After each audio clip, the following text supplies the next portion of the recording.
지금까지 확인된 국내 감염 추정 환자 13명은 서울이 5명, 경기 3명, 경남 2명, 경북, 대구, 전남이 각각 1명씩이었고 내국인이 12명, 그리고 외국인이 1명이었습니다. 국내 감염 추정 환자의 주된 감염 경로는 고위험군이 주로 이용하는 시설 중에 밀접 접촉이 일어나는 시설에서 익명의 사람과의 접촉에 의한 감염이 된 것으로 추정되고 있습니다. 환자들 중에 대다수가 최초 증상 발생 전에 3주 이내에 고위험 시설 등에서 익명의 사람과 밀접 접촉한 것으로 확인되었습니다.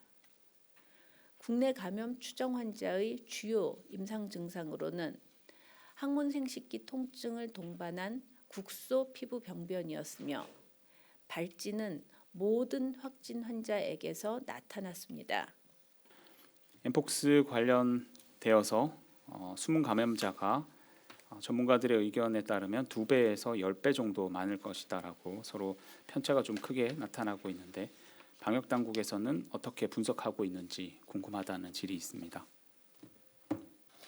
네, 지금 엠폭스 환자가 지속적으로 나오고 있습니다. 그리고 이 지역도 특정 지역에 한정되지 않고 서울, 경기 그리고 전남, 경남까지 전국에 걸쳐서 분포하고 있기 때문에 저희가 판단하기로는 지역 사회 내에서 일부 있을 것으로 생각을 하고 있습니다.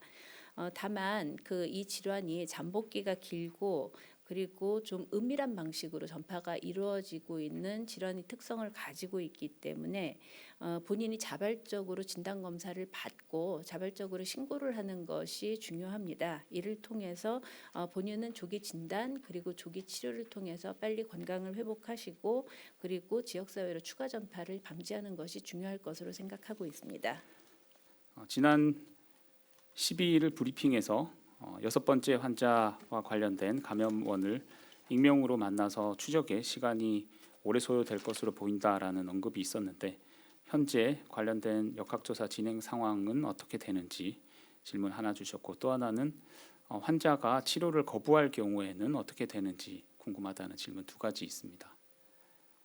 네, 6번째 환자의 경우에 인터넷에서 익명으로 이제 만나서 감염이 된 것으로 저희가 생각을 하고 있습니다. 그래서 감염원에 대해서 저희가 이제 추적을 하고 있는데 익명의 특성으로 인해서 상대방을 좀 특정하기가 어렵고 이분들이 이제 만나게 되었던 인터넷을 통해서 인터넷 아이디를 통해서 이제 저희가 추적을 했지만 이 이제 서버가 외국에 있고 하는 이런 문제들로 인해서 좀 협조가 어려운 그런 문제가 좀 있었습니다. 다만 저희가 이후에 이제 환자들에 대한 역학조사들을 좀 진행하면서 좀 공통적으로 나타나는 현상이 어떤 이제 특정한 고위험의 행태를 좀 가지고 있습니다. 그러니까 가령 익명으로 만남을 갖는다든가 모르는 사람과 이제 밀접 접촉을 한다든가 이런 고위험 행동들이 있어서 이런 이제 고위험 행위를 좀 하지 말고 그리고 또 이분들이 좀 주로 방문하는 시설들이 좀 있어서 이런 것들을 저희가 고위험 시설로 좀 보고 있습니다. 그래서 이런 데를 통해서 만남이 이루어지지 않도록 이런 행동들을 좀 피하는 것이 좋을 것으로 좀 생각을 하고 있습니다. 네, 잠깐 권역 완결형 의료 대응 체계 질문 하나 드리고 또 엠폭스 관련된 질문 드리도록 하겠습니다. 뉴스원 강승지 기자님 질문입니다. 권역 완결형 의료 대응 체계에 관련된 보도 자료가 배포가 됐는데 이러한 구축과 관련된 시범 사업의 개요와 또 권역별 중점 과제가 무엇인지 설명해 달라는 질문이 있습니다. 네. 저희가 이제 지난 코로나의 유행 기간을 통해서 사실 병상에 있어서의 어려움이 발생했던 적들이 다수 있었습니다. 그래서 이런 부분에 대해서 이제 대비하기 위해서 어떤 의료 대응 체계에 대해서는 미리 좀 준비할 필요가 있다고 생각을 하고 있고요. 특히 그 환자의 치료는 그 환자가 있는 지역 안에서 치료되는 것이 이제 가장 좋다라고 보고 있습니다. 그래서 이제 저희가 권역 감염병 전문 병원이 현재 이제 전국에 5개가 지정이 되어 있습니다.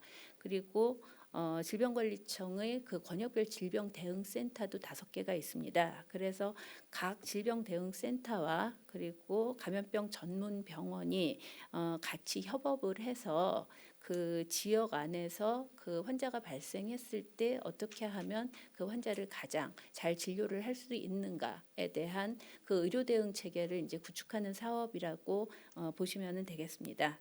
그래서 그 환자가 만약에 발생했을 때 그 병상 간의 협조 체계를 구축을 해서 어떤 병상으로 어떻게 그 배정을 하면 되겠는지 라든가 아니면은 이에 따르는 그 의료 인력을 어떻게 배치를 하면 되겠는지 그 전문 인력의 그 배치 그리고 교육 훈련 계획들 이런 부분들을 이제 같이 만들어 나가는 그런 사업이라고 이제 보시면 되겠습니다.